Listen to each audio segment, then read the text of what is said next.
Hi, I'm Dawn O'Connell, Legacy Executive Director from Nashville, Tennessee, and we're going to talk for a few minutes about prep before the party.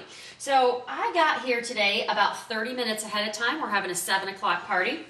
So I got here about 6:30, and what I want to be able to do in that time is I want to be able to look at the host's outside orders, maybe talk to the host about joining my Tupperware team, and I definitely want to spend the time setting up a good demo. Now, what I've done today is I am set up on a folding table, and you can use a folding table, you can use an ironing board, you can use just about anything, but my preference is either a folding table or an ironing board, because that way you can move that around anywhere you want in the room rather than using a fixed location like the dining room table or a bar or something like that.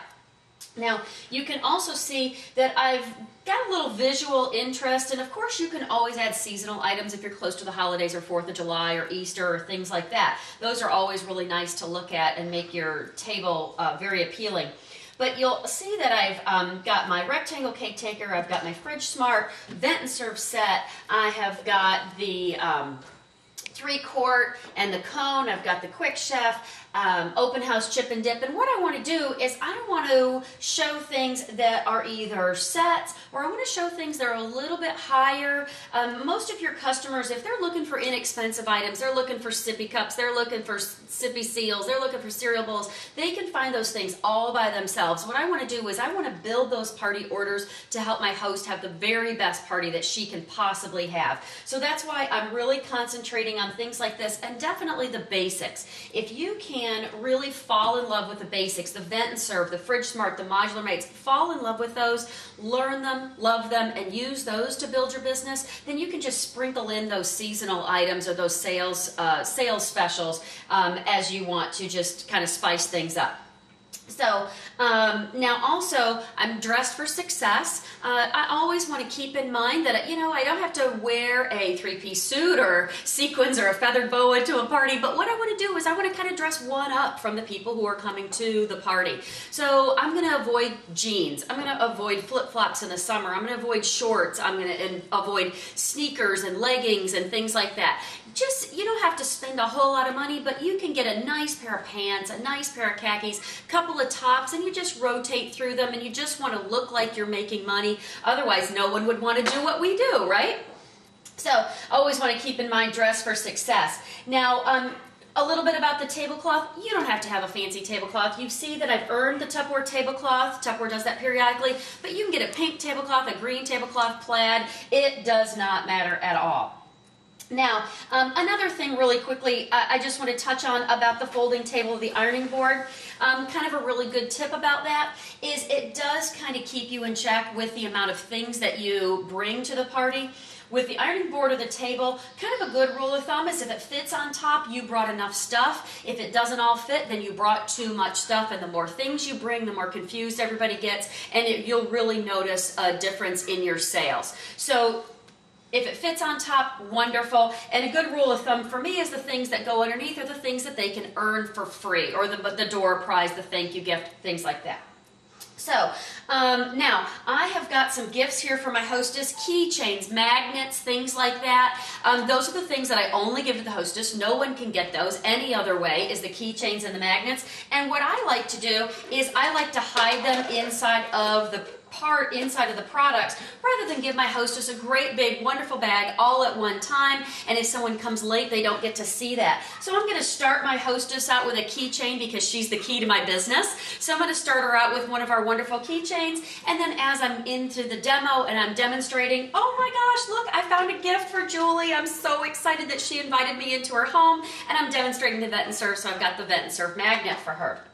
So that's a great way to give the host and reward her with things that no one can get any other way. And you'll see that over here I've got the citrus peelers for all my guests that come to the party. So those are already out. And you know, a good rule of thumb to help you remember what you're talking about is, you know, you might create a little index card there's nothing wrong with you looking normal.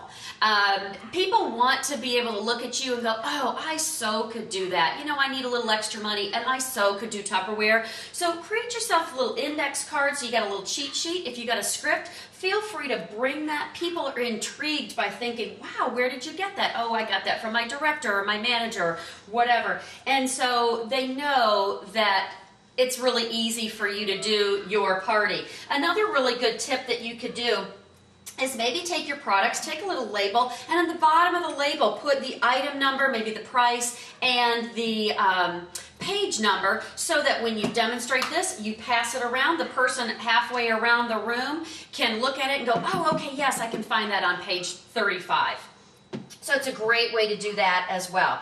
Now, during the party, what I like to do is bring some sort of folder with some recruiting information, your fundraiser, or maybe a fundraiser sheet and advertising that, maybe some recipes, your order forms. Now, for me, my personal preference is I don't like to pass out catalogs during the party, is because I know that I'm a woman, and if you give me a catalog, I don't care if it has car parts in it, I'm going to be looking for the shoes. So I don't like to pass out catalogs during the party because I know people aren't paying attention. So I like to bring folders, and don't worry about having 15 folders or 25 folders or whatever. Find a number that you're comfortable with, maybe a dozen. You bring the dozen folders to every single party, and then what you can do is say, oh my gosh, Julie, you did so great tonight. We've got so many wonderful friends here. Now, I may not have a folder for everybody, but if you came together with a buddy, please let me know if you want to share this, and when we get ready to do your orders, I'll get you all fixed up with that. So don't sweat bringing way too much stuff, or did I bring enough? So I've got my folders, and they're all going to see that, and then I'm going to pass out the catalogs and the brochures when I get done with my demo.